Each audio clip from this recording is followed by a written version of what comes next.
queria falar, como sempre, do colóquio da pós-graduação, ele é gravado. Então, todo mundo que se manifestar durante o colóquio está dando a sua autorização para ter sua voz, eventualmente a sua imagem gravada. E hoje quem vai fazer a apresentação do professor Amir vai ser o professor Marco César, que é diretor do nosso instituto. Boa tarde a todos. Faz tempo que eu não vejo essa sala nossa de congregação tão cheia assim. É um prazer, mais do que um prazer, né, apresentar o Amir. O Amir, o professor Amir, não necessita introduções, né, nesse instituto. Não é à toa que a gente tem, né, todo esse público aqui acompanhando, né, a apresentação. Tá? Tem um histórico desde quando, Amir?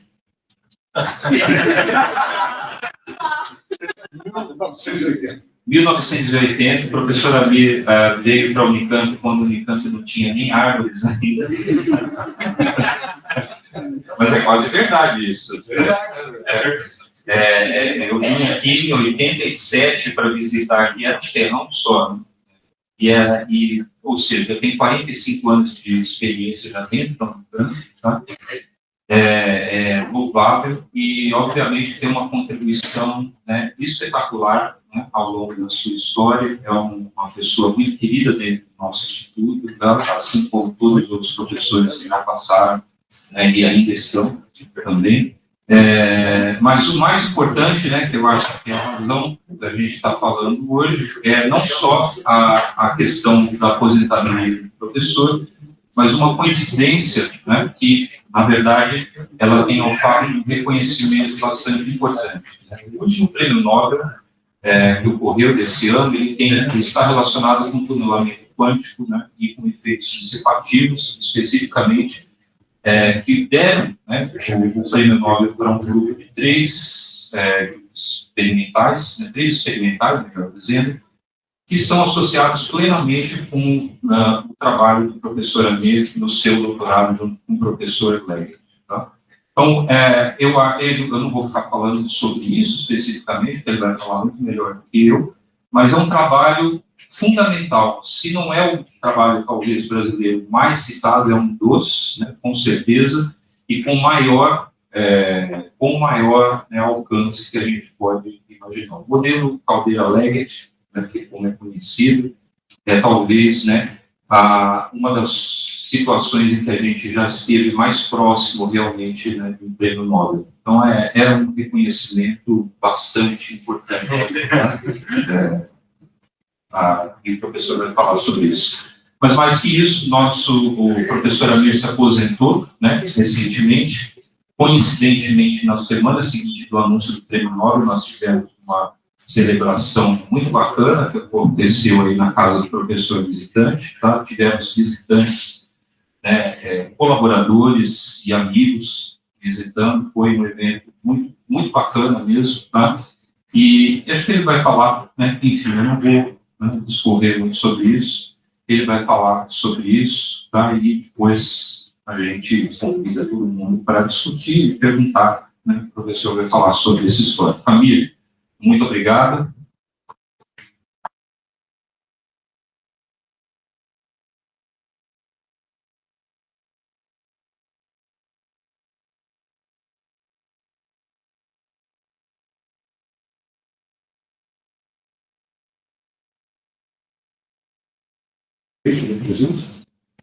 Bom, eu vou... É prático, o Instituto sempre tem um prêmio Nobel e alguém falar sobre o prêmio, e dessa vez, deixa de ser, tem alguém falando sobre o prêmio Nobel. E só que dessa vez, alguém que esteve muito próximo de todo o desenvolvimento que foi premiado esse ano. Então, basicamente, essa ideia de efeitos quânticos de macroscópio tinha surgido um pouquinho antes, mas a coisa realmente começou a tomar vulto exatamente ao longo do meu doutorado. Então, essa história, mais ou menos, fica entremeada com uma década, de 76 a 86. Os trabalhos, vocês vão ver, o trabalho agraciado do Nobel foi um trabalho de 85 a 86. Então, essa coisa começa exatamente em 1976, quando eu chego na Inglaterra. Então, Aqui é mais ou menos são os tópicos que eu vou abordar. O comecinho de tudo, eu vou falar um pouquinho de dispositivos supercondutores, a introduzir realmente a ideia de fenômenos quânticos macroscópicos e alguma coisa que aparece junto com ela, que é a parte de dissipação. Depois as previsões, resultados experimentais e modelo. Depois outros desenvolvimentos e conclusões. Bom, então, como eu disse a vocês, a brincadeira começa em outubro de 76, quando eu chego para fazer meu doutorado em Sussex e trabalhar com Tony Leck. E até um negócio engraçado, fui trabalhar com Tony Leck, mas eu não queria trabalhar no que ele trabalhava. Eu queria trabalhar em uma coisa diferente, que era moda na época, que era transição de fase, grupo de anomalização. E eu disse para ele, não, eu queria trabalhar nessa área. E ele falou assim, o camarada que era o expert nessa área foi para Manchester. Falei, bom, então, ok. O camarada quer continuar trabalhando, quero trabalhar nisso. Ele falou assim, bom, então tá sua conta e risco. Você vai trabalhar sozinho. Ele sugeriu alguma coisa bem geral. Eu comecei a encarar aquilo sozinho. E eu fiquei um ano trabalhando, não naquilo exatamente, mas foi muito bom, porque eu estudei várias coisas que eu tinha vontade de estudar. Mas depois de um ano, eu realmente pedi arrego. E falei, realmente a coisa vai começar a ficar complicada, que eu não estou dando conta disso aí sozinho. Então, aconteceu o seguinte, ele foi aos Estados Unidos em 77, e ele volta dos Estados Unidos com uma novidade. Ele falou assim, já que você gosta muito de métodos de teoria de campos, etc., de matéria condensada, tem um problema muito interessante, que é um problema da nucleação das fases do hélio superfluido, hélio 3 superfluido. O hélio 3 superfluido, vou já explicar para vocês, apresenta duas fases, e existia um efeito de nucleação de uma fase na outra, acontecia numa escala de tempo bem razoável. E ele falou assim, olha, eu conversei com o Sidney Coleman, e o Sidney Coleman ele tem um trabalho muito interessante, que é exatamente esse trabalho aqui, o decaimento do vácuo falso. Eu vou explicar para vocês já o que é. E ele começou a pensar na possibilidade desse problema, que era um problema que aparecia em teoria quântica de campo, ser aplicado para superfluidez em hélio 3, em particular o problema da nucleação de uma fase na outra. Então, o que aconteceu aqui, que surgiu o segundo trabalho, e nesse segundo trabalho, eles conseguem descrever uma taxa de tunelamento, que é o seguinte, o que eu tenho é uma intensidade de energia potencial, eu tenho uma situação meta-estável e uma situação estável. E, então, isso aqui seria que representaria uma fase meta-estável, uma fase estável, eu poderia, então, passar dessa fase para essa fase aqui, através de processos de tunelamento. Isso aí é a ideia do Sidney Coleman e do Carl. E, então, eles pensaram nisso daqui, num problema de teoria de campo, e o Tony estava pensando nesse problema daqui. Eu tenho duas fases, uma fase superfluida, que é chamada fase B, e uma fase A, do hélio 3 superfluido. A fase A é uma fase robusta, isotrópica, e a fase B é uma fase isotrópica. Então, você poderia manter, por exemplo, a fase B nessa região daqui, por algum tempo, e depois, em torno de 10, 15 minutos, você começa a nuclear a fase estável. Então, o problema que a gente tem aqui é exatamente o problema da cerveja supercongelada no congelador. Então, você tem a fase líquida, que é meta-estável, quando ela está abaixo de 0 grau, e você, então, qualquer tipo de perturbação pode fazer com que aquilo tudo fique gelado, vire gelo. Então, isso é exatamente o que a gente tem que evitar, por isso você tem todo o cuidado de tirar a garrafa do congelador, etc. Todo mundo conhece isso. Todo mundo bem. Então, essa é a ideia. Mas, então, aqui o que eu tenho é um campo, em geral, é um campo que é um tipo FIPAC, que tem uma quebra de desmerecência, e o que eu posso fazer aqui é, tem uma técnica, não vou entrar, a minha ideia aqui não é chegar, esmiuçar nenhum tipo de técnica. O que eu vou falar é o resultado geral, os resultados que vão naturalmente aparecer por aí, mas sem entrar em detalhe técnico. Então, aqui o que eu tenho é um campo escalar, uma variável que depende de posição e tempo. Mas agora, o hélio 3, o que aparece aqui? Bom, primeiro que essa temperatura é a temperatura da faixa de milikelvin. Então, são 3 milikelvins, alguma coisa desse tipo. Então, o que eu tenho aqui é ausência completa de efeitos térmicos. Então, eu não poderia realmente ter essa nucleação devido à flutuação térmica.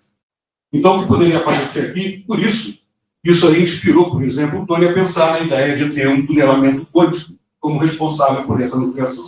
Mais tarde foi visto que não era exatamente nivelamento, mas na época, então, estava tudo muito interessante, mas o que seria o campo do L3 é um objeto extremamente complicado. O parâmetro de ordem do L3 é uma matriz 3x3 com coeficientes complexos, ou seja, tem 18 graus de liberdade. Então, é um problema chato de resolver. Então, a gente começou a pensar em outras situações, com superfluido L3, com diferentes geometrias, mas de forma que eu pudesse, então, imaginar situações de metastabilidade, onde a gente poderia ver a transição de uma fase, não uma fase para outra, mas uma configuração do L3 para uma outra configuração do L3, mas agora tentando amenizar o problema do parâmetro de ordem, que era muito complexo. Mas o que aconteceu, então, foi o seguinte. Na primavera de 78, eu estava assistindo um curso com o Terry Clark, que era um físico de baixa temperatura, recém-chegado a Sussex. Esse Clark não é o Clark que ganhou o Nobel. Esse Clark foi o Clark que perdeu. Então, eu sei que eu vou entender daqui a pouco, se alguém quiser, por que ele perdeu o Nobel, eu posso explicar mais tarde. Mas não vou falar explicitamente disso agora. Então, o que acontece aqui? Ele estava falando de dispositivos supercondutores. Em particular, ele falava de uma junção de Josephson com baias correntes. Então, eram 2 supercondutores e uma junção aqui, que eu estou representando sempre por um contato fraco, e os chamados squids. Aqui no caso, um squid de uma junção, eu tenho um anel supercondutor, e aqui eu tenho uma junção. Então, por que esses dispositivos e por que eu estou apresentando isso aqui agora? É porque, como nós vamos ver em seguida, esses dispositivos apresentam uma característica muito interessante em termos de dinâmica da fase, da diferença de fase do supercondutor entre esses 2 terminais, ou do fluxo desse anel. Então, antes de entrar nisso, no dispositivo propriamente dito, vamos olhar o que é o metal normal. Eu sei que no metal normal eu posso passar uma corrente e posso ter geração de calor devido ao efeito Joule, e, obviamente, aparece uma voltagem. Então, se eu estou acima de uma determinada temperatura crítica, 4,2 no caso do mercúrio, por exemplo, eu tenho esse tipo de fenômeno ocorrendo, todo mundo conhece isso. Mas, se eu vier abaixo dessa temperatura, 4,2, eu posso ter passagem de corrente sem gerar voltagem. Ou seja, eu tenho uma situação onde não há resistência elétrica misturada. Então, isso daqui é a maneira de a gente explicar isso é exatamente para a formação de pares de Cooper. Então, devido à presença da rede cristalina, a gente pode mediar uma interação entre elétrons, que é uma interação que faz pares poderem, então, fluir através do metal sem resistência elétrica. Muito bem. Mas, um adendozinho aqui, existem elétrons normais ainda. Quando eu tenho um metal numa fase supercondutora, ainda tem alguns elétrons normais. Em alguma situação, como eu vou mostrar em seguida, eu posso ter efeitos dessa parte normal ainda no meu dispositivo. Mas tudo bem. Então, basicamente, essa aqui é a ideia. Então, o que acontece aqui é que eu posso ter uma situação interessante quando eu junto 2 supercondutores e eu tenho aqui ou um contato fraco, como aquele que eu mostrei antes, ou um isolante no meio desses 2 supercondutores. Então, se eu vou aumentando a corrente aqui, o que vai acontecer é que eu vou passar esses pares através dessa junção sem que aconteça nada. Vou passando os pares e não vai aparecer nenhuma voltagem no meu problema. Até que eu chego numa determinada corrente crítica. Quando eu chego nessa corrente crítica, o que acontece é que eu salto e eu venho para um estado de voltagem infinita. Então, isso aí é o que acontece nesse sistema. Então, eu posso, através do aumento dessa corrente daqui, vou passando até chegar à corrente crítica, acima dela, eu começo, essa corrente aqui é a corrente externa, que é a corrente que eu estou botando de bias na minha junção. Então, para a corrente alta, o que vai acontecer é isso daqui. Eu acabo chegando num estado, que é um estado que eu vou ter que ter. Um estado que vai ter voltagem infinita. Muito bem. Então, o que acontece aqui? A maneira de você descrever, por exemplo, um supercondutor, de uma maneira bem simples, bem ingênua, é você criar o que chama de uma função de onda macroscópica, Então, eu crio uma função de onda macroscópica, normalizada pelo número de pares, de um lado e de outro da junção, e eu acoplo esses dois supercondutores aqui, através dessa junção. Então, eu posso escrever duas equações de Schrödinger, uma delas para o 1, com a presença do 2, uma delas do 2 com a presença do 1. Se eu fizer essa brincadeira daqui, tá, e botar esses caras aqui dentro, a gente vai chegar às famosas relações de Jones, onde então eu posso mostrar que a corrente que flui aqui é uma corrente que é um valor crítico, aquela corrente que eu já mostrei para vocês, a corrente crítica, isso sendo da diferença de fase da função de onda supercondutora entre os terminais 1 e 2 da junção. E eu posso ainda ter o seguinte, ter o desenvolvimento de uma dependência temporal dessa diferença de fase, que vai então ser relacionada a uma diferença de potencial entre os terminais da junção. Isso é o que acontece na junção de Jones. Então, se a gente agora olha novamente aquela figura, eu venho com aquela corrente aqui até uma corrente crítica, e aqui eu desenvolvo o estado de voltagem, ou seja, a minha fase começa a depender do tempo, e eu começo a gerar um estado de voltagem. Até aqui, nada. Eu fico exatamente com a voltagem zero. Mas o que acontece? O que acontece aqui é o seguinte, eu posso chegar bem próximo da minha corrente crítica e esperar um tempo aqui, daqui a pouco que ocorre que esse camarada pula para o estado de existência. Então ele pode ter uma transição que ele dá um salto. Isso, em geral, é explicado nesses dispositivos a uma temperatura, isso será nióbio, temperatura de transição em torno de 10 graus, que eu estou falando nesses estudos feitos a temperaturas de 4 Kelvin. E o que acontecia aqui? Eu podia esperar algum tempo que esse estado de voltagem infinita iria aparecer. E isso aí era atribuído exatamente à presença de flutuações térmicas. Então, o que foi questionado pelo Terry Clark nessa época, não só aqui, mas também no próximo dispositivo que eu vou mostrar, que é mais simples a gente entender a física que está por trás de tudo isso aí, era exatamente a ideia de que, e se eu chegar à temperatura de milikelvin nesses dispositivos aí? Se eu pegar uma junção a temperatura ultra baixa, o que vai acontecer? Será que eu vou ter sempre que chegar na corrente crítica para desenvolver um estado de voltagem infinita? Ou eu vou poder ter essa geração da voltagem infinita sem necessariamente chegar naquele ponto? Como se eu tivesse o mesmo fenômeno de flutuação térmica, mas só que agora não seria flutuação térmica. Por alguma outra razão, ele falou assim, que tal um mecanismo quântico para isso aí acontecer? E vocês vão entender o porquê da ideia de botar um mecanismo quântico para isso acontecer. Então, deixa eu pular para um outro dispositivo, porque esse outro dispositivo, o apelo físico é mais simples da gente entender o que está ocorrendo aí. Então, agora eu vou pegar essa mesma junção de Josephson e vou botar num anel. Então, o que acontece é isso aqui. É um anel fechado por um contato fraco, por uma junção de material isolante.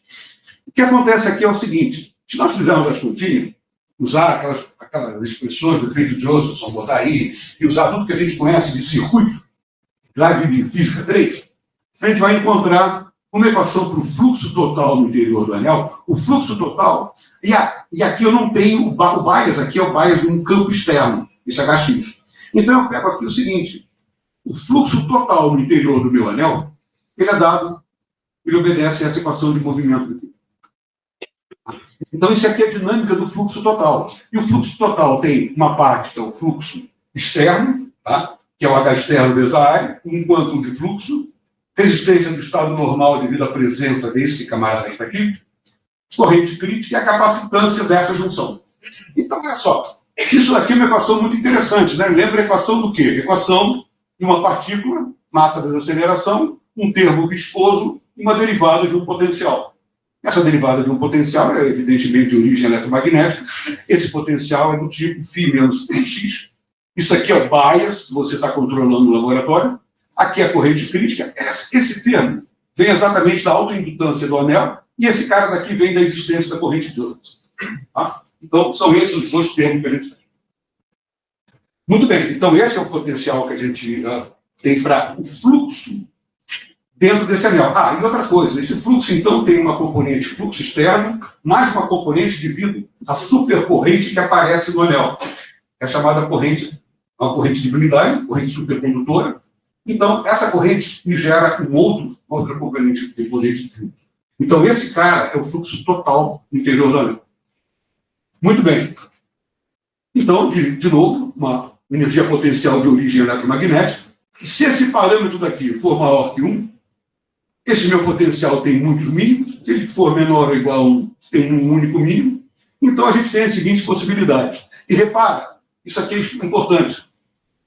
O termo parabólico, eu posso controlar a origem do termo parabólico controlando o meu fluxo externo. Ou seja, mudando o campo externo, eu mudo exatamente esse termo. Mudando esse termo, eu estou pegando a minha parábola, tem o termo cosseno e tem uma parábola. E a parábola eu vou brincando com ela, para lá e para cá. Só mudando o campo externo HX. Muito bem. Então, quais são as possibilidades que a gente tem? HX0. HX0, a gente tem o termo parabólico e um termo de tipo cosseno. Sobreposto. Muito bem, somado. Aqui eu vou para um bias, que é o chamado quantum de fluxo, dividido por 2. E agora eu tenho, esse cara agora está exatamente em x0 sobre 2, e eu deformei esse potencial, esse estado que era estável subiu, esse meta-estável desceu, e eu tenho agora um potencial bistável, só controlando o meu x. Vou além disso, se eu fizer um bias, que é exatamente o quantum de fluxo x0, eu vou ter exatamente esse cara trasladado para esse ponto que é o ponto x0. Então, eu vou brincando com esse potencial, vou deformando esse potencial à medida que eu vou mudando o campo externo, ou seja, o φx. Bom, então, só para a gente ver ordem de grandeza, por exemplo, se eu pegar uma indutância, autoindutância de 10 a menos 10 nênons, capacitância de 1 picofarad e a corrente crítica 10 a menos 5 ampere, a gente vai ver que o ômega quadrado vai ser da ordem de 1 sobre LC, que isso é da ordem de 10 a 22. Tá? Ora, então, eu tenho uma frequência da ordem de 10 a 11. Tá? Eu estou na faixa de micro-ondas.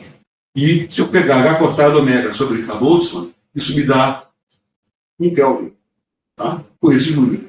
Ora, 1 Kelvin, qualquer laboratório de baixa temperatura razoável bem naquela época, você conseguia facilmente chegar. O pessoal já tinha chegado a 1000 Kelvin e observado a M3. Então, não tinha o menor problema de você ir abaixo de 1 Kelvin.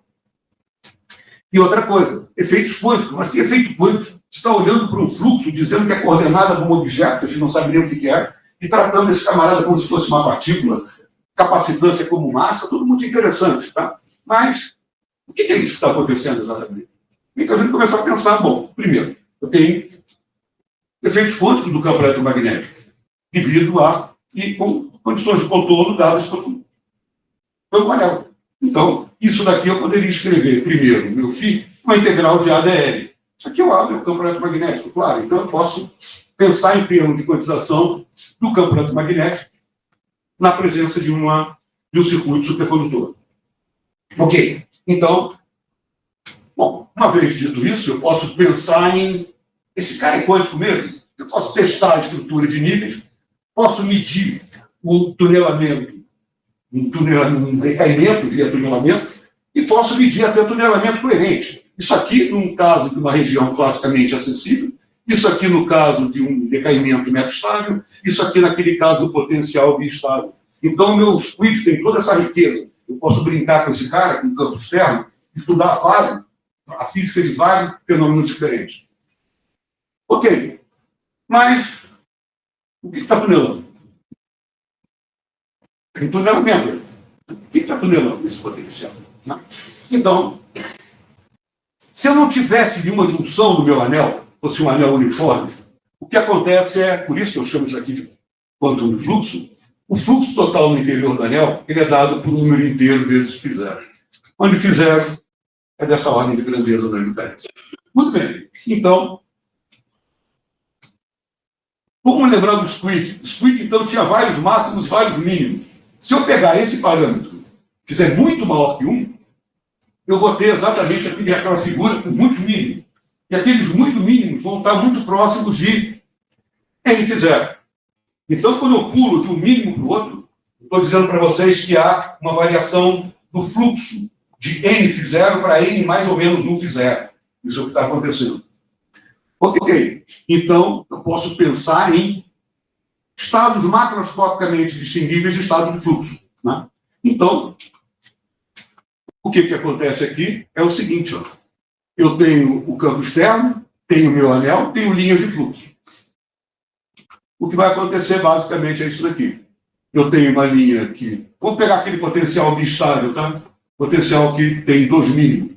Então eu posso ter linha dentro, linha fora. Linha dentro, linha fora. É o que eu estou fazendo. Estou passando de N para N mais 1. N mais 1, N mais 1. Então é um fluxo que está fazendo isso. Mas quando eu faço isso, eu gero uma diferença de potencial aqui e eu pego os elétrons normais e faço os elétrons normais se mexerem. Então esses caras me geram calor. Tá? Então por isso a dissipação. Então o que eu estou pensando é por estados de fluxo pulando. De N para N mais ou menos 1. Se alguém tiver dúvida, por favor, levanta a mão, pode perguntar à vontade. Isso é olhando para o campo eletromagnético. Então tá legal. Então o que você está falando é, você fez aí uma quantização corajosa, pensou em φ como uma coordenada de uma partícula, usou quantização canônica. Lembre-se que eu estou roubando um pouquinho aqui, né? Eu estou escondendo a dissipação de vocês ali. Daqui a pouco ela vai aparecer. Mas vamos tentar olhar o que está aparecendo antes de pensar na dissipação. A dissipação vai ser algo mais. Mas antes mesmo, eu quero olhar o sistema eletrônico. Porque para uma determinada configuração eletrônica, eu tenho uma determinada configuração do campo. Né? Então, esses dois caras vêm juntos. Campo, matéria. Então, eu tenho campo numa configuração, campo na outra. O que acontece com a matéria? Matéria numa configuração, matéria na outra. Tá? Então, agora, vamos ver. Então, vamos olhar agora para a corrente elétrica. Quando a linha de fluxo está dentro e está fora, o que vai acontecer com a corrente? O que vai acontecer com a corrente é isso aqui, ó. Linha dentro, linha fora, corrente sentido horário, corrente sentido desenvolvimento. É isso que está acontecendo aqui. Então, esses dois estados aqui são estados de N corpos. Tá? Okay? Ele está numa situação vindo para cá ou vindo para cá. Isso aqui é uma superposição. Dois estados. Estou pensando exatamente na configuração de superposição de um estado do campo e outro estado do campo. Consequentemente, a matéria segue exatamente igual. Então, eu tenho dois subsistemas, eu tenho A e B do outro lado. Então, isso daqui, o que eu posso dizer? Isso seria uma realização experimental do famoso gato de Schrödinger. Eu estou dizendo que o gato está vivo ou está morto. Está andando para ele no sentido trigonométrico ou no sentido horário. Isso aí é o que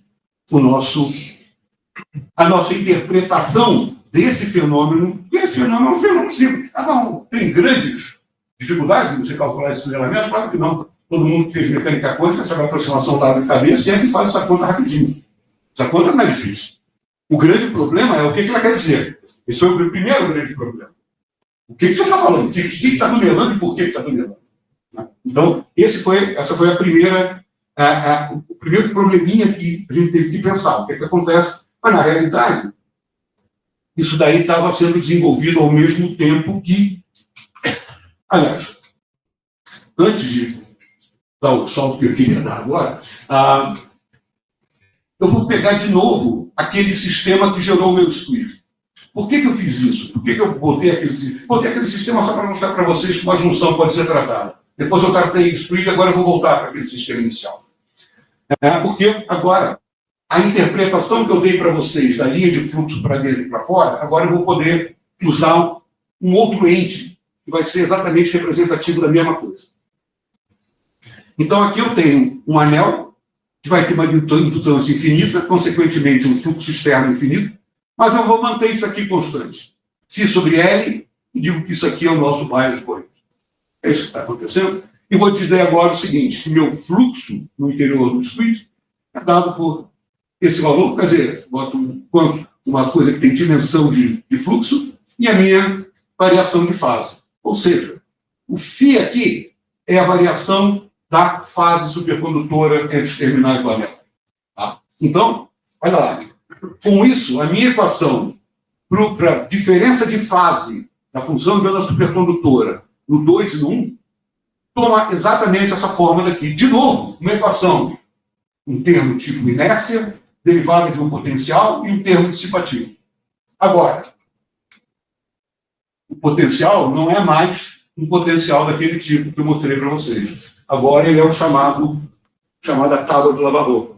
Então eu tenho um potencial perfeitamente periódico, que eu pego agora este cara e eu posso fazer isso.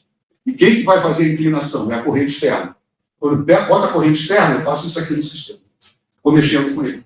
Tá? Então, nota que toda aquela brincadeira, por exemplo, para entender isso daqui, fica claro com essa partícula fictícia nesse potencial. Por quê? Se eu chegar numa determinada inclinação, esse cara e esse cara coalescem.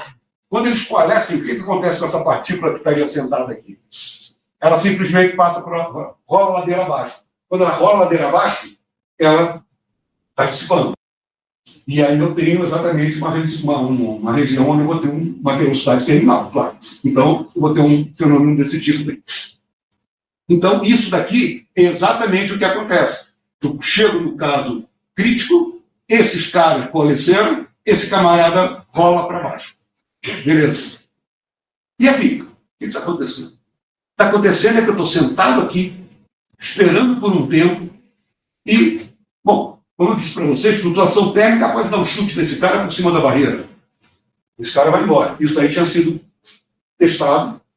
Aquele curso que eu falei para vocês, ele falava assim, bom, o camarada já mediu isso daqui a 4 Kelvin. Então, medir a flutuação térmica. Então, essa transição daqui, via flutuação térmica, já era conhecida. A questão é, será que eu posso quantizar essa equação de movimento e obter tunelamento? Nesse caso? Opa! Então, tem microfone. Tem microfone, não. Está gravando.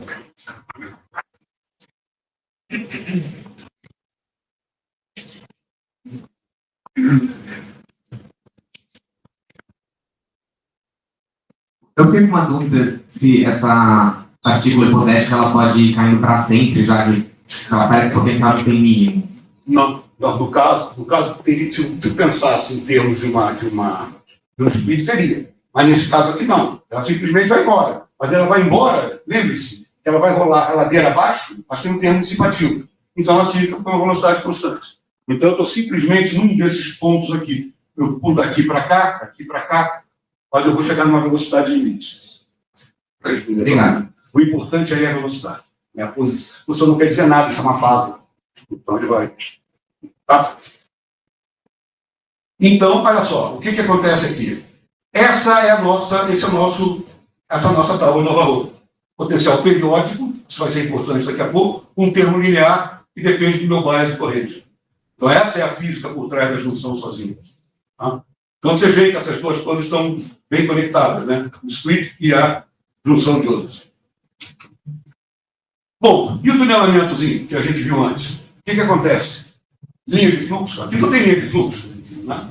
Não tem linha de fluxo, mas tem o que se chama desse fenômeno, que é o phase slip, que então é o deslocamento de fase da minha função de onda. Então eu posso ter as seguintes situações. Isso daqui, ó, eu posso criar um par, como se fosse um vórtice e um antivórtice, eles se separam e eu tenho um aumento da corrente. Isso aí, classicamente, se verificaria que esse cara pulou isso aqui. Agora, eu posso fazer um phase slip quântico. Quântico seria isso aqui. E simplesmente agora aparece como se fosse uma criação do nada, aparece um par, vórtice e antivórtice, seria exatamente o que tem desse lado? Linhas de fluxo para cima, desse lado, linhas de fluxo para baixo. Tá? Muito bem. Bom, primeira coisa, quão macroscópico é o efeito quântico macroscópico? Tá? Então, nós estamos falando aqui de, bom, tem um monte de elétron, eu espero ter convencido para vocês, tem um monte de elétron girando assim ou assado. Ou um estado de corrente fixa e um estado de voltagem que eu tenho no final. Todos esses estados envolvem um número grande de partículas, passando de uma configuração para outra. Tá? Então, vamos lá. Isso aqui é o seguinte. Primeiro, o efeito Josephson e o efeito que eu falei de sobreposição quântica macroscópica são duas coisas diferentes. Por quê? Porque para o efeito Josephson, o que eu preciso é pegar um par aqui, faço uma combinação linear da esquerda e da direita, e a partícula eu faço isso, então esses pares são não interagentes, como se fossem partículas independentes, faço o produtório desses caras. Essa é a minha função de onda geral. Essa é a minha função de onda que dá origem ao efeito Josephson. Passar um bias de corrente aqui, essa corrente vai embora. Eu preciso de uma função de onda desse tipo para ter o efeito Josephson. E para ter o efeito que eu acabei de mostrar para vocês, o que a gente precisa? A gente precisa de estados tipo gato, que é um estado desse tipo daqui. Às vezes, quem está da direita elevado a n, e quem está da esquerda elevado a n. Ou seja, alguma coisa desse tipo, realmente. É o estado do gato, vivo ou morto. São duas coisas distintas aqui. Então, isso aqui tem um grau de macrotoxicidade muito menor do que isso daqui. Tá? E, então, no caso, para quem tiver interesse, o grau de sutileza de correlações que você tem que medir seria o que o Tony chamou de desconectividade. Tá desses dois trabalhos aqui, quem tiver interesse pode dar uma olhadinha.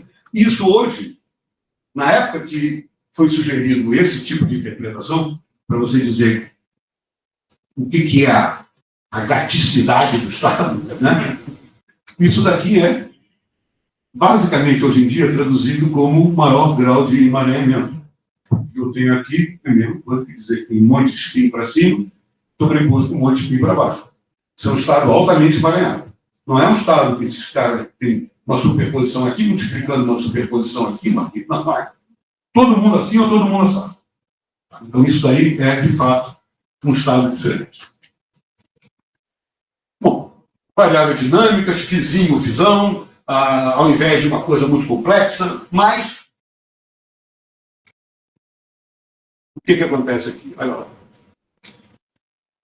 Fi ponto, fisão ponto. Bendita dissipação. E aí, o que a gente tem? Um problema fundamental.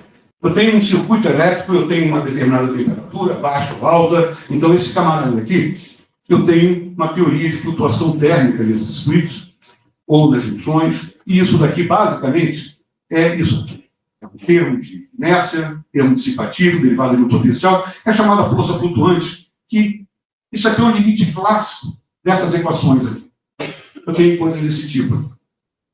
Ora, então, o que eu preciso é encontrar quem é o limite quântico desse estado. Mas isso aqui ia ter um ponto aqui no aparecer. E, no caso, você, sem uma hamiltoniana ou lagrangiana para você quantizar o seu sistema, isso sempre foi um problema antigo. E, no meu caso em particular, o que acontecia era o seguinte: tinha que tratar o tunelamento de uma partícula dissipativa, mas, por acaso, eu tinha me envolvido com o problema de relaxação e mecânica quântica na minha tese de mestrado.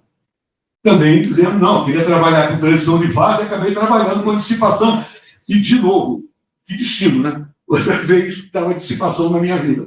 Então, vamos lá. Mas, quando eu tratei o problema do mestrado, era um problema bem mais simples. Era um problema de acoplamento de modos magnético-elástico. E era um problema que a relaxação podia ser tratada na chamada aproximação de onda girante. Quem conhece, quem trabalha com laser, por exemplo, conhece bem esse tema. Então, o que eu tinha que fazer agora era o seguinte. Bom, primeiro, a lição do mestrado era que tem dissipação? Não pensa. Acopla para um banho. Você tem que acoplar com um banho. Mas não conhece nenhum sistema dissipativo sozinho. Todo sistema dissipativo está acoplado a alguma coisa. A questão é, como que eu vou fazer isso? Como é que eu vou acoplar esse cara? E aí, então, bom, tem duas maneiras de você fazer isso. Ou eu pego todo e qualquer sistema dissipativo e eu tenho um modelo microscópico exato para tratar isso, que é uma dor de cabeça fenomenal, mesmo com inteligência artificial ou qualquer coisa que vocês viram, é muito chato, você tem interações complicadas, tem um número de partículas enorme. Então, isso aqui é um modelo realístico. Você pode fazer, mas é difícil. Eu posso fazer o seguinte, eu posso falar, não, pegar um modelo simples, que eu consiga resolver exatamente, mas que obedeça a algum vínculo clássico. Como, por exemplo, a equação de Langevin, aquela que eu mostrei para você. E isso foi feito baseado em... Nós não fomos os primeiros a inventar acoplamento com banho de oscilador. Por exemplo, o Swansea, o Lesman, Feynman, Vernon, Ford, Katz-Mazur, muita gente tinha já usado essa brincadeira. Então, a ideia aqui é você pegar o seu sistema, acopla com um sistema bilinearmente, e esse sistema ao qual você está acoplando é um sistema de osciladores, que são osciladores desacoplados, e eu boto um contratermo que vai, daqui a pouco a gente vai entender por que ele aparece. Muito bem, então, esse era o modelo, e o que eu tenho que fazer agora, e mais ainda, uma vez que eu tenho um modelo desse tipo, repara que eu posso encontrar a equação de movimento para esses caras em função desses, e desses caras em função daquele. Substitui uma na outra, que a gente vai ter exatamente uma equação efetiva para aquela variável Q, que é a minha variável de interesse. Muito bem. Então, o que eu faço aqui é, toda vez que aparecer esse tipo de combinação, complemento quadrado, MK, ômega K, eu vou substituir por toda vez que aparecer essa soma, eu substituo por uma integral, que essa integral essa função é chamada função espectral, e eu modelo por uma coisa que ela é linear até uma frequência alta, depois ela cai e vira zero. Fazendo isso, não se preocupem que não vai aparecer conta nenhuma aqui. Fazendo isso, um passe de mágica, usando equipação de energia, a gente chega exatamente nisso. Exatamente. Então, eu tenho a receita de bolo. Eu tenho meu sistema fácil de tratar, com os vínculos apropriados, que no limite clássico me dá a equação de Langevin. Ponto. O que eu vou fazer agora, esse cara eu posso tratar continuamente. Eu tenho uma Hamiltoniana completa. Então, eu trato esse cara continuamente. Muito bem. Então, o modelo mecânico aqui é o seguinte. Quando eu boto aquele contratermo, eu posso dizer o seguinte, eu posso dizer que eu tenho uma partícula, botei uma cabeleira de osciladores desacoplados entre eles, mas todos eles acoplados a essa partícula central. E, mas o interessante é que, se esse potencial é zero, considero esse cara tudo como um fóton. Ou seja, se eu botar uma partícula no meio aqui ou aqui, ela vai ter exatamente o mesmo tipo. Claro, imagino que esse sistema seja invariante translacional. Muito bem. 2 slides agora aqui para satisfazer a curiosidade do pessoal que já sabe um pouquinho mais de mecânica quântica, etc. Como é que você resolve esse negócio, então, de um sistema acoplado? O que a gente tem que fazer é sistema, interação, banho, e agora eu trato, por exemplo, o operador densidade. Eu sei como é que o operador densidade do meu sistema evolui. Toda vez que eu quiser um observável que dependa só de coordenada e momento do subsistema de interesse, eu faço um traço parcial e o objeto de interesse passa a ser esse tal chamado operador densidade reduzido, que é o traço de todas as variáveis do banho desse cara daqui. Chega. Agora mais uma aqui só para... E aí o que eu faço é, a evolução temporal desse cara, se eu tenho uma condição inicial, é dada por essa expressão, onde esse objeto daqui faz a evolução desse cara. E se eu estiver olhando o sistema em equilíbrio, novamente, partícula banho, faço o traço parcial e eu tenho o operador de densidade reduzido do sistema em equilíbrio. Tá bom. Prometo, não tem mais equação nenhuma. Isso aí foi só para satisfazer a curiosidade dos espertos. Vamos lá. Então, quais foram as soluções? As soluções aqui são as seguintes. Primeiro, se eu pegar um pacote de onda num potencial harmônico ou partícula livre, a gente pode, então, descrever o que seria a ideia do movimento browniano quântico. Né? O que seria o movimento de uma partícula browniana nesse limite quântico. Esse trabalho foi, então, publicado, foi uma publicação nossa em 83. As propriedades de equilíbrio do sistema permitem que, a t igual a zero, a gente possa dizer o que acontece numa situação meta-estável. Lembra aquela situação? Eu vou voltar isso aqui. É um potencial quártico mais cúbico, que é exatamente aquela meta-estabilidade que eu mostrei para vocês. Então, a gente mostra, sem dissipação, aquilo lá que eu mostrei lá no comecinho do Callan-Cole é uma coisa exatamente assim. Se a aproximação da WKB a zero exponencial de menos B0 sobre H quadrado, quando eu ligo a interação com o meio ambiente, o que é interessante é que, devido a eu ter mantido um vínculo que tem a ver com o meu movimento clássico, eu posso escrever todo mundo, tanto B quanto A agora, em termos de constantes fenomenológicas. Você pode medir no laboratório, sem necessitar do conhecimento das variáveis microscópicas. Então, isso aí foi, evidentemente, um ganho enorme do pessoal experimental de como que eu poderia fazer isso aí, controlando parâmetros macroscópicos do meu sistema. A primeira conclusão foi que o B0 ele é maior que B, o B eta é maior que B0, O A0 também o A também é maior que o A0, mas quem domina aqui é exponencial. Então, nesse caso, o Deming vai tentar inibir sempre o tunelamento, vai tentar diminuir sempre o tunelamento porque o expoente aumenta. Muito bem, então, esse aqui é o modelo que a gente trabalhou, potencial quântico mais cúbico. A probabilidade de caimento é dada por isso daqui, exponencial de menos gama t, e aqui está o gama, o gamão. O gamão é aquele A exponencial de V sobre H cortado para temperatura muito próxima de zero. E para temperatura muito alta, o que ocorre é o seguinte, ó, o que ocorre é que eu tenho um pré-fator e alguém na fórmula exponencial de menos V0 sobre KT, que é o famoso fator de Arrhenius, de ativação térmica. Então, no caso, o que você espera? O que você espera é o seguinte, eu tenho, por exemplo, pego o log gama menos 1, tudo isso a menos 1, isso aqui vai ser importantíssimo, que foi isso daqui que foi medido mais tarde. Tá? Então, repara que aqui eu estou vendo exatamente a parte positiva do inverso desse expoente. Então, a temperatura alta, isso aqui é uma reta, é KT sobre V0. Tá? E a temperatura muito baixa é H cortado sobre B. E outra coisa, à medida que eu vou aumentando a dissipação, o que vai acontecendo? Esse platô vai surgindo cada vez a temperatura mais baixa. Se não existisse tunelamento, o que iria acontecer? Esse cara viria até aqui embaixo. Não ia ter transição nenhuma dessa temperatura. Mas eu começo a me desviar exatamente do fator de Arrhenius quando eu tenho uma influência do processo de tunelamento. Fala. Não, só acho que entendi. O que é esse gama?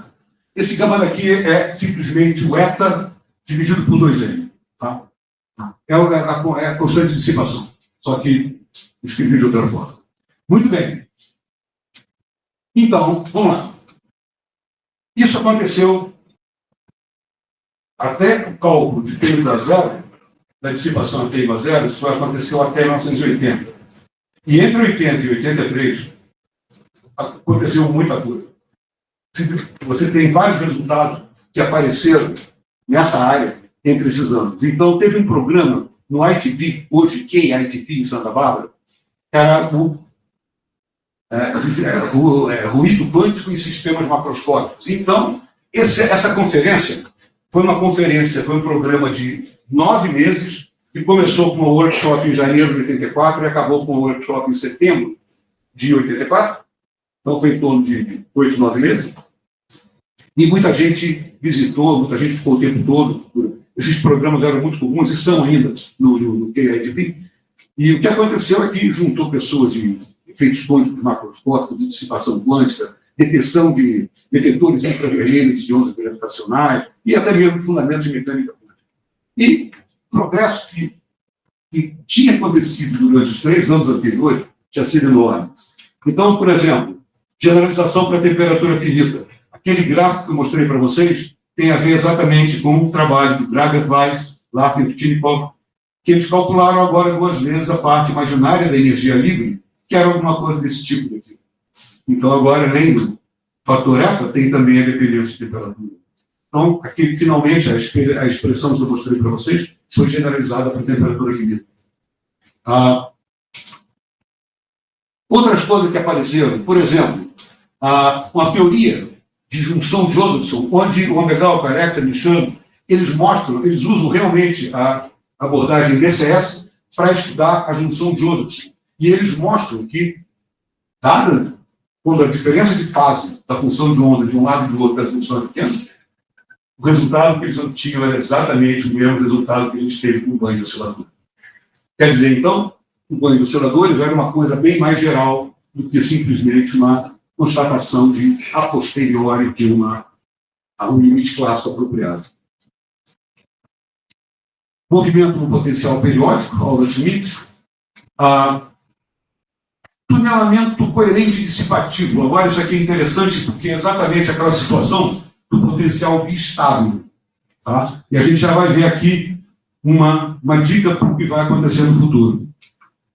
Então, aqui no caso, tem até o Raymond também, já tinham trabalhado nessa linha, e o que gerou o chamado modelo de spin Boson, que eu vou dizer para vocês o que é.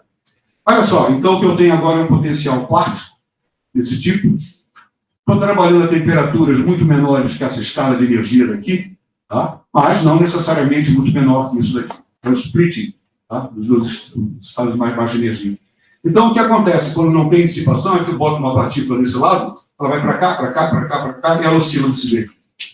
Isso é um problema que a gente já conhece de mecânica quântica. Nos níveis é exatamente isso aí. Muito bem. Mas agora o que eu quero fazer é acoplar essa hamiltoniana ao oscilador. Então, isso é feito um processo muito interessante de você truncar sua hamiltoniana. Você passa daquele sistema quântico para um sistema de 2 níveis. Isso aqui é um sistema que eu posso simplesmente mudar a degenerescência de um lado e do outro. Tá? E banho de osciladores, como eu tinha antes. Também não vou entrar em detalhe do que acontece aqui. Só sei que só posso mostrar para vocês o seguinte: esse sistema tem um diagrama de fase muito interessante. Se eu pegar, por exemplo, a dissipação, Q0 é a distância entre os 2 mínimos. Tá? Eu pegar cortado. Então, eu tenho várias regiões aqui. Por exemplo, temperatura e damping adimensional. Tem essa região, por exemplo, essa região B. Tem uma região onde não tem temperatura nenhuma, é alfa. Eu vou antecipar aqui, ó. Aquele gráfico anterior está aqui, ó. E o que acontece? Por exemplo, para a temperatura 0 e alfa maior que 1, o que acontece é que eu posso bloquear completamente a minha situação de estado. Eu boto uma partícula de um lado da barreira, essa partícula fica bloqueada, ela nunca passa para o outro lado. Esse é o resultado que aparece. 2. Se eu agora aumentar a temperatura de uma situação como essa, o que acontece é um decaimento exponencial nessa região aqui. Então, eu passo de um bloqueio completo a um decaimento exponencial. Essa região, e aqui também, C também, B e C. Essa linha daqui é da mesma coisa. A região E, essa daqui, é um decaimento incoerente. Não é exponencial, é outro tipo de decaimento. Mas a região mais interessante de tudo aqui é essa região D. Por quê? Porque essa região D, eu boto a partícula de um lado, do potencial, ela vai para a esquerda, direita, mas ela vai perdendo a coerência. Então, ela morre num tempo infinito. Metade aqui, metade lá. Então, eu vou ter exatamente a perda total de coerência que está fazendo com que a partícula passe de um lado para o outro. Ok, então, isso daqui foi o que aconteceu. Isso aí é o que acontece nesse caso.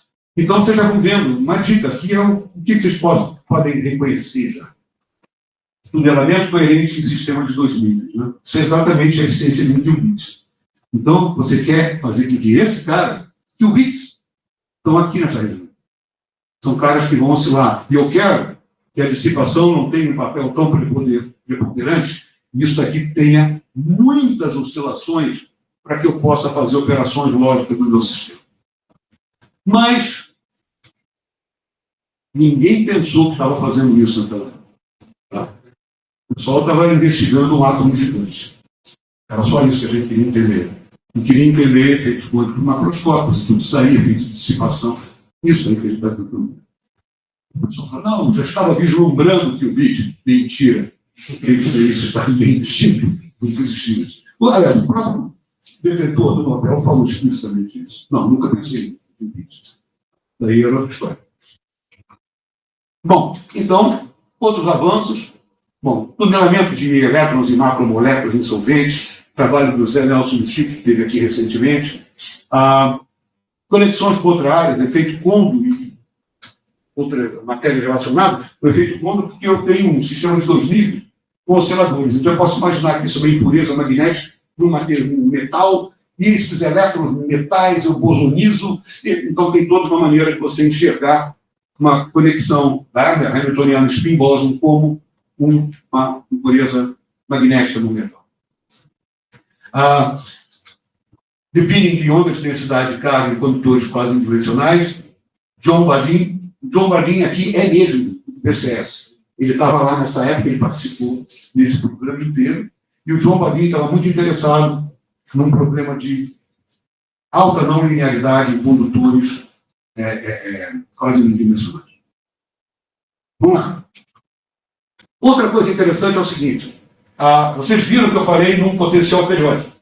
Potencial periódico e olhando a fase como se fosse uma partícula. Se a gente lembrar do curso de estado sólido, em uma dimensão, potencial unidimensional. Estou fazendo aqui várias barreiras, ok? Tem aí um modelo, eu posso pegar barreiras altas, eu tenho um modelo tipo Type Pi. Agora eu posso pensar numa barreira muito pequenininha. Quando eu faço barreira muito pequenininha, ao invés de trabalhar no espaço X, eu vou para o espaço K. Não é isso? Aqui acontece a mesma coisa. Ao invés de eu estar falando no espaço de coordenada, fase, eu vou passar para o estado carga. Tá? Então, aqui, momento e coordenada. Esses caras são canonicamente conjugados. Então, aqui é número e fase, são variáveis canonicamente conjugadas nessa descrição. Então, o que eu posso fazer é pular de uma descrição de coordenada, entre aspas, para uma descrição de carga. E eu tenho exatamente aquela abertura de um gap quando eu estou no cruzamento de nível aqui. Isso é a mesma coisa de olhar um potencial por representação de coordenada ou por representação de momento. Agora, aqui tem um apelo. Por que eu posso fazer isso? Porque a minha capacitância é extremamente pequena. Quando eu vou para capacitâncias da ordem de femtofarads, você consegue fazer isso. Então, você tem um termo cinético, que é um termo muito grande. Esse termo aqui fica muito grande. Então, isso aqui é só uma perturbação. Aí é melhor eu tratar o sistema desse jeito. E essas coisas foram desenvolvidas todas mais ou menos nessa época. Tá? Em particular, em 84, muito se fez no ITP, quando a gente estava reunido nesse evento.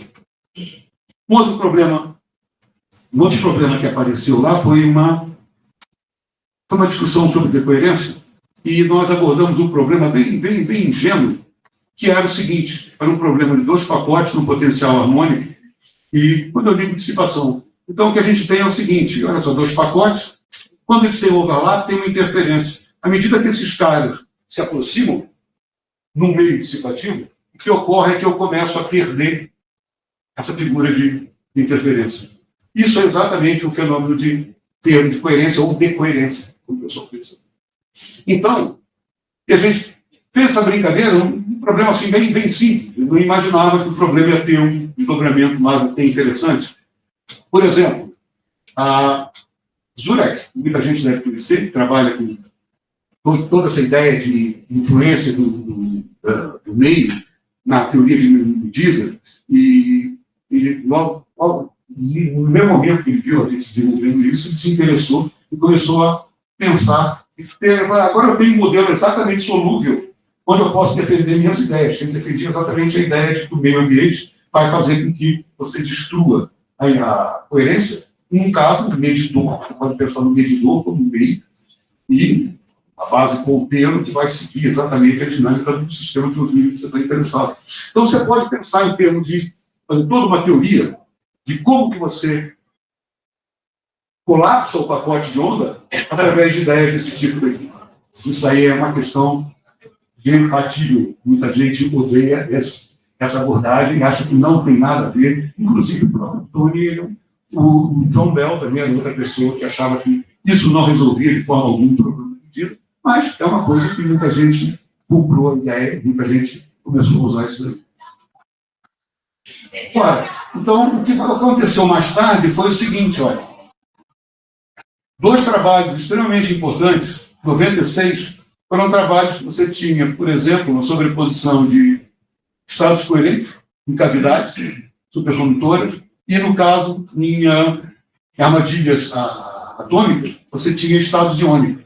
Então, o que eles conseguiram? Aqui não é exatamente uma superposição macroscópica, mas é uma superposição que eu posso criar estados que estão macroscopicamente distantes um do outro. Tá? Mas é um mínimo, por exemplo. E esse trabalho daí deu o Nobel para o Harosh e o Heinlein em 2012, exatamente por métodos revolucionários para você medir e manipular sistemas quânticos. Opa! Ixi, muito de som. Tem que ir muito para frente agora.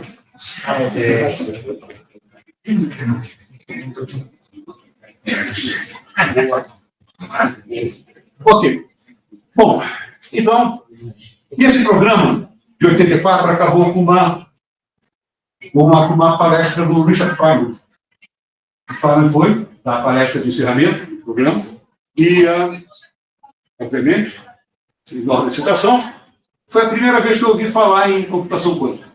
O Feynman, de fato, ele já começava a pensar nessas coisas naquela época e acho que ninguém tinha ideia de exatamente tudo aquilo que a gente estava fazendo naquela época para onde essas coisas estavam sendo direcionadas. E muitos experimentais estavam lá na época, inclusive esse aqui. O John Clark, esse do Nobel, estava nesse programa, passou um tempo também nesse programa lá de Turing. Ok. Depois disso, uma passagem pela IBM e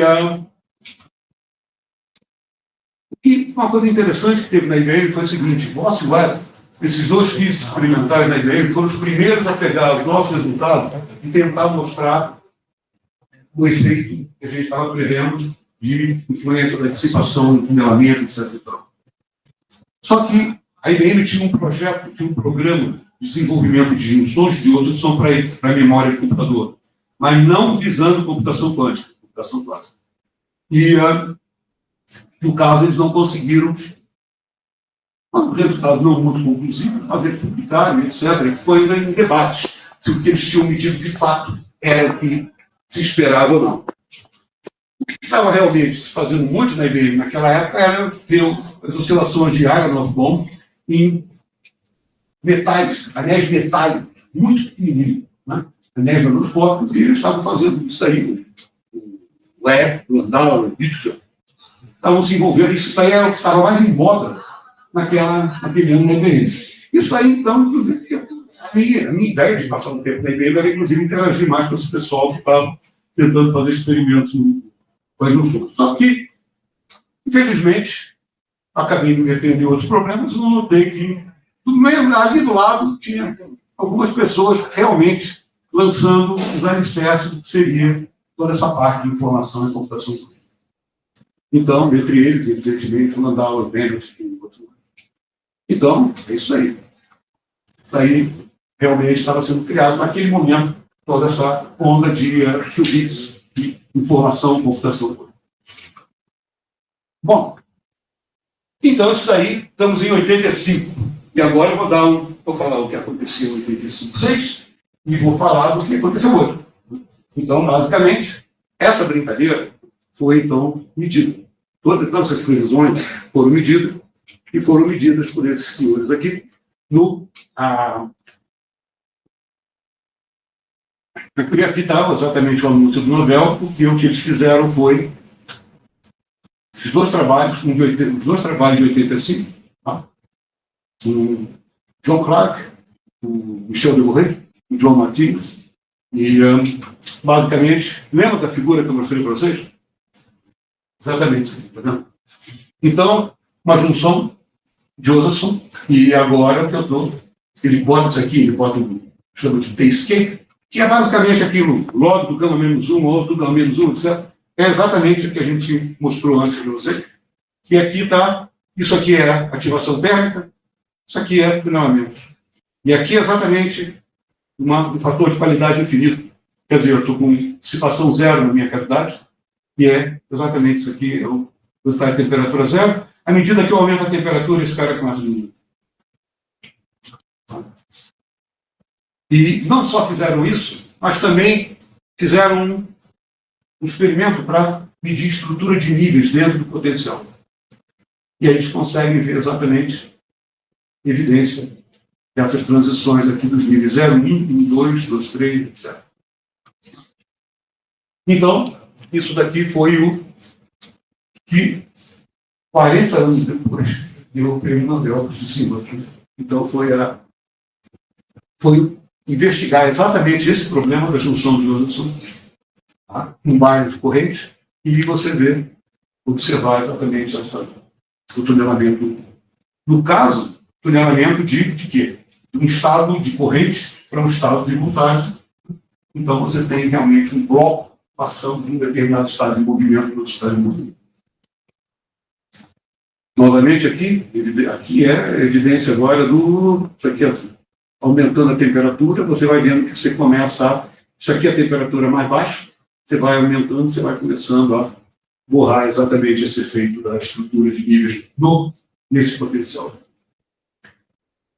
Então, todos esses trabalhos aqui são de 1988, quando eles lançaram, então, escreveram a Science, onde a gente faz um resumo de tudo que eles chegaram a estudar até então. Aqueles dois trabalhos que eu mostrei antes. Então, o que mais que aconteceu? Primeiro, a partir disso, um monte de trabalho de tunelamento de vórtices em filmes e supercondutores em 3D. Tá? Também se investiu bastante no tunelamento da magnetização em sistemas magnéticos, tunelamento coerente de partículas, de pequenas partículas magnéticas, um substrato não magnético. Então, se fez bastante em supercondutores, tá? Sistemas magnéticos e dispositivos supercondutores. O pessoal começou a fazer um monte de experimentos em vários dispositivos, mirando exatamente computação quântica, metrologia e um monte de outras possibilidades. Então, mais exemplos? Tunelamento de onda de densidade de carga, transferência de carga em biomoléculas, tunelamento de locações em sólidos, efeitos coletivos em condensados de Bose-Einstein, efeitos de mecânicos e nanorresonadores e a teoria quântica de campo à temperatura finita. Quer dizer, então, tudo isso daqui se encaixa dentro dessas ideias. Você realmente fazer um estudo de dinâmica de sistemas dissipativos da temperatura finita, e, evidentemente, agora você pode extrapolar isso para várias situações. Bom, comentários, conclusões. Bom, então, mecânica quântica parece ser aplicável em determinadas circunstâncias, muito além do que a gente imaginava só de sistemas microscópicos, né? Ou seja, atômicos e moleculares. Dissipação está sempre presente e tende a inibir efeitos quânticos, mas não totalmente vai destruir. Dois limites especiais: dissipação fraca, quando eu posso ter a possibilidade de testar mecânica quântica em nível macroscópico, e preservação de coerência quântica por um longo tempo, no caso de usar esses dispositivos supercondutores, por exemplo, como qubits, não só supercondutores, mas vários outros dispositivos, você usar a tentativa de usá-los em memória quântica, memória de computadores. Isso aqui no caso de dissipação fraca. Para dissipação forte, um pinning mais eficiente de vórtices supercondutores. Ele pensa em levitar trens, etc. Evidentemente, eu não quero que o trem fique passando de um lado para o outro. Seria bom que se tivesse um pinning confiável. Isso aí é só não é exatamente um exemplo apropriado. E teoria quântica de medida. A teoria quântica de medida, como eu disse a vocês, antes, lá atrás, tem muita gente que aposta em sistemas não isolados para você realmente explicar todo o processo de postulado de medida. Muita gente concorda com isso, muita gente, isso aí é tipo, a decoerência é um negócio fundamental, a teoria quântica da medida, e tem gente que fala, não tem nada a ver. Então, você tem um debate na comunidade até hoje se efeitos desse tipo, efeitos de acoplamento de sistemas não isolados, são realmente alguma coisa que possa dar uma luz para a gente nesse debate sobre medida quântica. E, vamos lá. As mensagens aqui são as seguintes.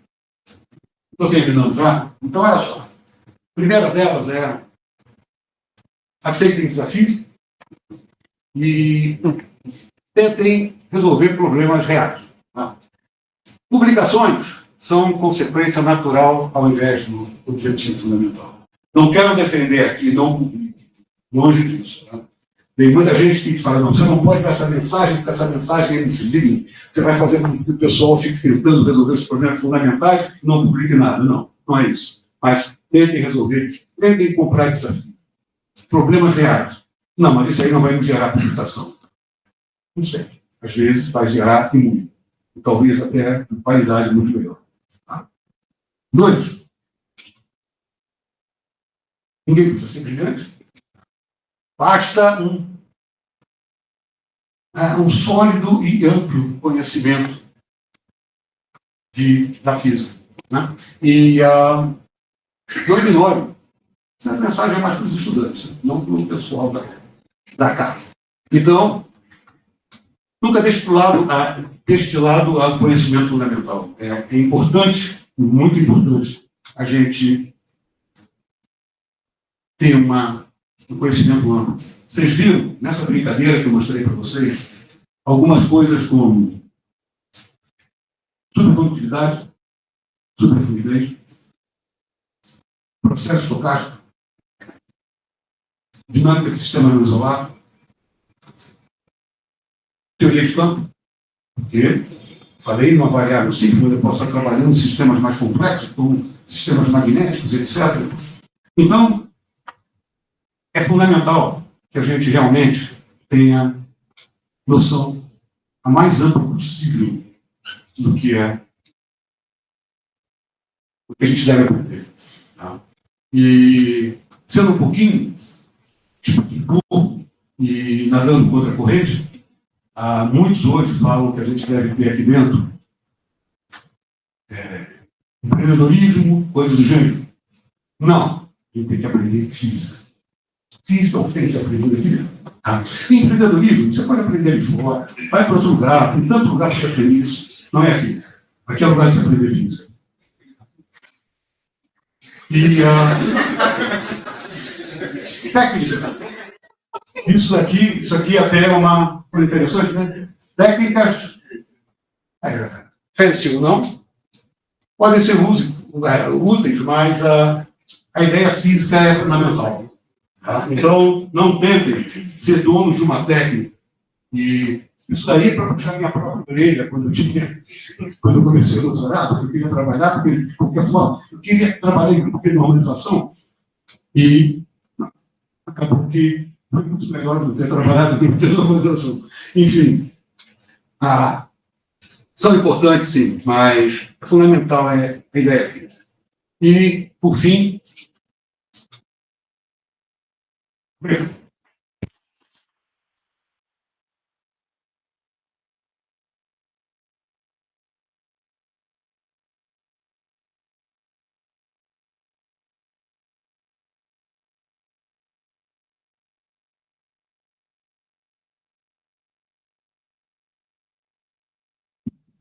Obrigado, Amir.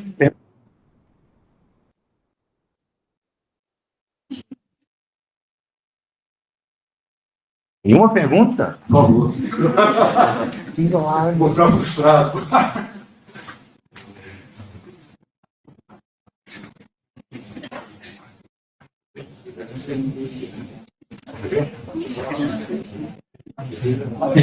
Já que você falou um pouco sobre essa questão de realizar alunos e aprender física, eu lembrei da palestra que teve da Cápsula, ela comentou que a física está sendo ensinada há décadas meio que da mesma maneira, os mesmos livros, da mesma forma. Você acha que essa é a melhor forma de ensinar física para as novas gerações? Como você vê essa questão? Eu acho que sim. Eu continuo sendo conservador nesse sentido. Absolutamente conservador. Acho. Ok, você pode contextualizar mais ou menos. Mas, peraí, você chegou nisso tudo? Tudo que você está tendo hoje? Tá? Todo o desenvolvimento tecnológico? Está todo mundo dizendo, mas está vendo, agora a gente tem que mudar tudo. Você conseguiu isso tudo com essa física careta. Tá? Não vejo necessidade nenhuma de mudar isso. Você pode ser um professor mais ou menos... quer dizer, um cara que tente contextualizar mais ou menos as coisas, mas... Olha nós chegando. Interessante, né? A ponto todo mundo falar, não, agora é inteligência artificial, etc. Mas isso aí vem de desenvolvimento de física básica. Tá? Então a minha defesa vai ser sempre física básica. Isso aí não tem dúvida.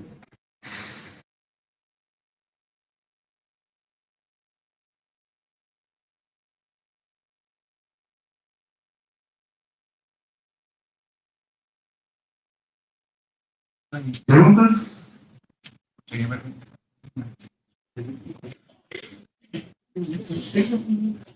Professor, na hora que você estava ali abrindo as contas, chegou um momento que você pegou o operador de densidade e você chegou num operador reduzido. Tipo, eu queria entender melhor como é que funciona o espaço intermediário. Você restringiu a um subespaço importante, tipo...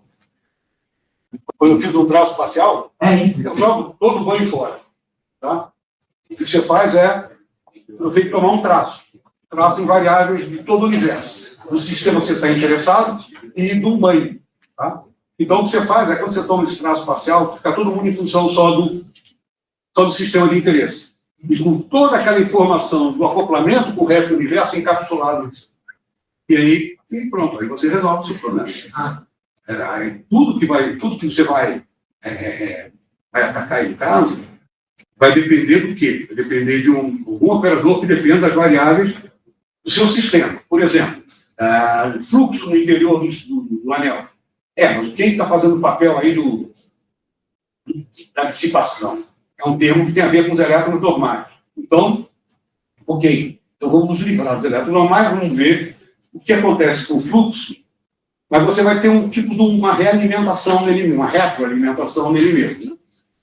Devido a quê? Devido à interação com o meio ambiente. Então, o que você faz é sempre se livrar do meio ambiente. Você se livra do meio ambiente para você ter uma retroalimentação do sistema dele mesmo. No limite clássico, isso te dá exatamente essas equações de Langevin. Várias equações de simpatia. E tem alguma condição especial, no caso, que vai permitir que essa técnica, sei lá, funcione melhor, no sentido de você sabe que quanto você consegue ignorar os termos relacionados ao ambiente? Porque esse cara está fora do teu controle. Tudo que você está fazendo é medida de variáveis que tem a ver com variáveis macroscópicas. Por exemplo, do seu circuito, você está fazendo aquilo. Você não vai... Claro que você pode sempre dizer, não, vou fazer medidas agora que eu não vou poder ignorar um determinado tipo de variável que também vai ser parte fundamental da dinâmica que eu quero descrever. Aí você vai ter uma variável 1, outra variável 2 e depois o resto. Você pode pode ter, inclusive, diferentes escalas de tempo que essa coisa vai ser mais ou menos importante. Estou falando vou me ater só a essas variáveis, por exemplo, fluxo aqui no interior do anel supercondutor, e o resto eu não vou observar. Tá? Mas ele vai ser, mas vai ter influência na minha variável de interesse. Claro que vai. Tá? E é isso daí que...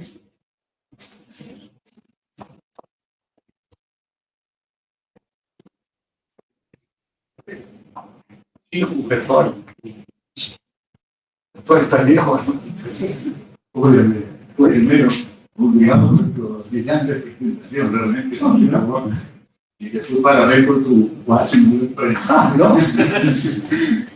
Eu tenho duas perguntas, mais ou menos um comentário, se você pode dizer. Primeiro, uma parte experimental. Eu trabalhei um pouco com grafite, desse tipo que a força de interação entre camadas de carbono e a força de condensados, que são efeitos de computação quântica, que eu conheço. Mas agora está surgindo bastante uma discussão de que fazendo o twist desta prática você consegue super complicado. Então, a primeira pergunta é se, através dos cálculos, se pode visualizar de que alguma maneira se pode explicar um fenômeno microscópicamente quântico para simplesmente twist dessas camadas de carbono. E a segunda pergunta é, de fato, você usou o teu cálculo um pouco parte dissipativa, de temperatura. Aí vem uma pergunta mais filosófica. Será que a partir da mecânica quântica podemos construir a termodinâmica clássica? Entropia, conceito de entropia, conceito reversível, irreversível, etc, etc. Bom, tem todo... O pessoal está trabalhando Bom, toda essa parte de termodinâmica quântica que você está fazendo vai na linha do que você está falando. Você está tentando, então, pegar todas as leis fundamentais e tentar, de alguma forma, descrever a física de sistemas que não são exatamente macroscópicos. Então, você já fica exatamente nesse meio de campo. Então, toda essa ideia de termodinâmica quântica, essas relações de flutuação, coisas do tipo, ou mais ou menos na linha que você está dizendo. Tem gente tentando trabalhar com isso. Agora, você quer saber exatamente o que isso vai fazer, qual vai ser o desdobramento em que exatamente? Vai construir a partir da mecânica quântica nano-quântica, um efeito macroscópico determinado.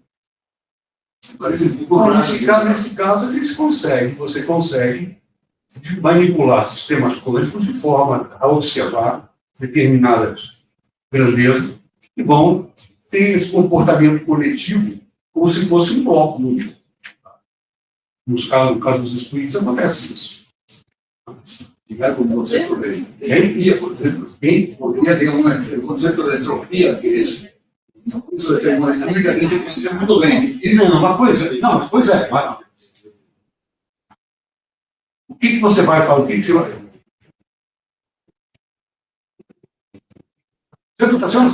Deduzir uma ideia microscópica de entropia, a única maneira que eu consigo começar a entrar mais ou menos na linha que você está querendo é exatamente essa ideia desse novo sistemas nanoscópicos, etc., e você tenta fazer uma mistura de termodinâmica com uma dinâmica usual.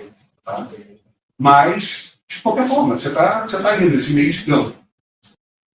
É evidente que se você começa a estender toda essa conceituação para um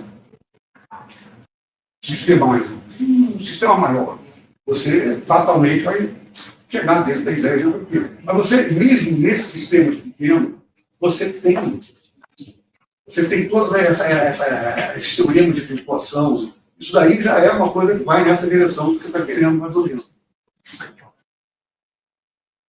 Tem essa chamada termodinâmica quântica. Isso daí você pode pensar mais ou menos na linha que você está querendo. Qual é a outra pergunta? Não teve outra anterior a essa. A parte de grafite, por exemplo, o plano de carbono, quando son difíciles, conseguir se puede explicar. Y eso no sabemos que interacciones entre plano de carbono, grafite, por ejemplo, son relevantes básicos. Eu não sei, mas eu não sei se isso aí seria exatamente para você gerar a superpositividade. Eu não sei se você teria alguma coisa desse tipo. Tá? Talvez, devido a você fazer a distorção, você vai gerar alguma interação que seja propícia para você fazer um acoplamento, um emparelhamento. Aí tem que ser alguém que... Familiar, o fenômeno com sua repetição. Não é.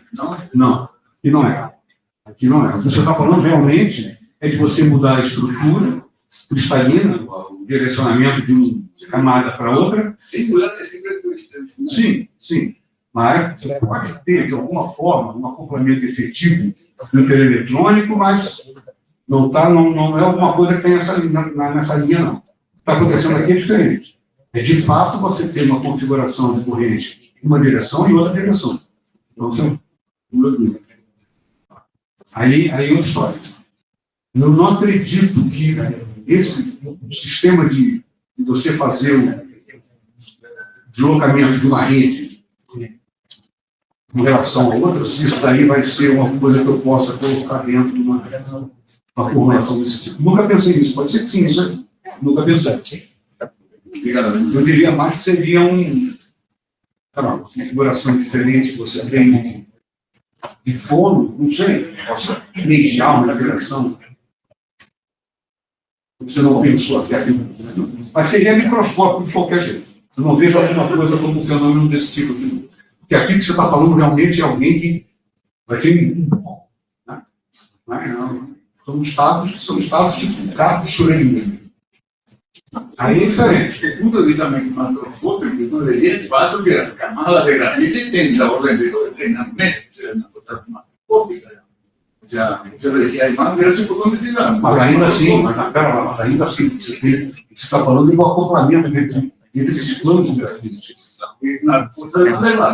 Sim, mas o que a gente está falando aqui é você ter um movimento, não só, é um movimento coletivo de uma configuração para uma outra configuração. É o gato que chega aí.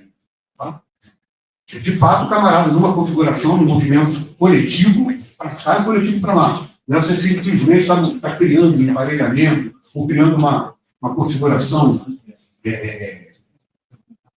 energética diferente, que vai criar um par, um tipo de simetria ou outro. Não é. O bloco inteiro. Esse é o problema. Por isso aquela ideia do...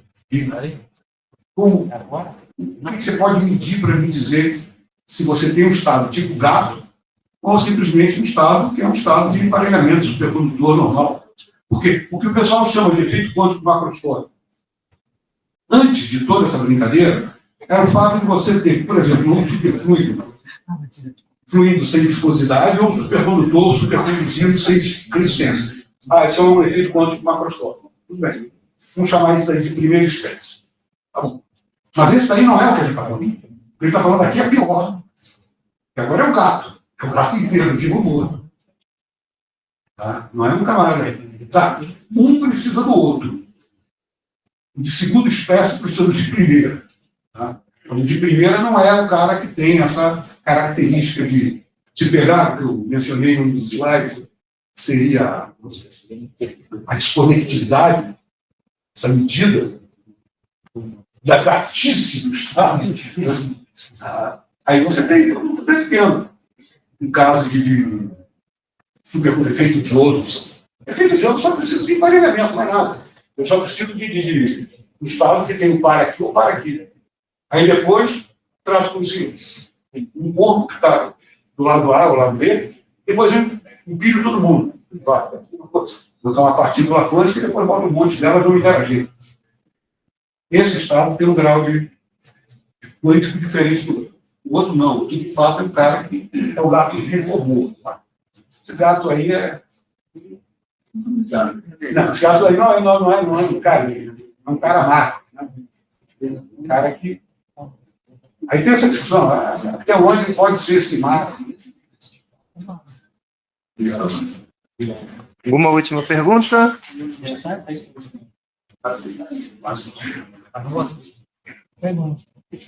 Gabriel, pessoalmente, você falou no começo que o James Clark ganhou o Nobel e o Terry Clark, ele é curioso.